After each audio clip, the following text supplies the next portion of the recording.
एक दफ़ा का जिक्र है। एक पुरसुकून जंगल में ओलिवर नाम का एक अलू रहता था।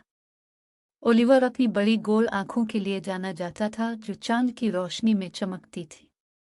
हर रात जैसे ही सितारे निकलते थे, उसने अपनी रात का सितारों से बातें करने में आगाज किया। एक शाम ओलिवर की दोस्त लेला खरगोश को एक मसला पेश आया।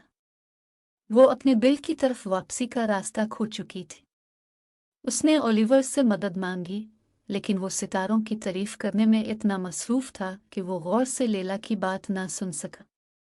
इसने अपने परों को फड़फड़ाते हुए बगैर तवज्जो दिए बगैर उसे कोई जवाब ना दिया और वहां से अड़ गया। अब लेला अकेली और खोई हुई और उलझन महसूस कर रही थी।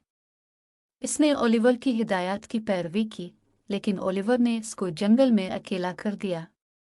वो घबराने लगी, न जाने वो कहाँ है। इसने ख्वाहिश की कि ओलिवर ने सही तरीके से सुना होता तो ज़रूर उसकी दुरुस्त रहनुमाई करता। इस रात के वक्त जब ओलिवर कहीं दूर टहनी पर बैठा था, उसने एक मध्यम आवाज़ सुनी। ये लेला का हल्का सा रोना था। इसने आवाज़ का ताक़ुब किया और लेला को एक दरख्त के पास बैठी पाया, जो उदास और खौफज़दा नजर आए। वो इसके पास आकर बैठा। ओलिवर ने पहले इसकी बात न सुनने के लिए खुद को मुजरिम महसूस किया। इसने लेला से मुआफ़ी मांगी और उसका बिल ढूंढने में उसकी मदद करने का वादा किया। इस बार उसने इसके इर्द गिर्द की तफसील को गौर से सुना और कदम कदम पर उसकी रहनुमाई की, जिससे लेला बहुत खुश हुई। ओलिवर की मोहतात रहनुमाई के साथ लेला आखिरकार बहिफाजत अपने बिल तक पहुंच गई।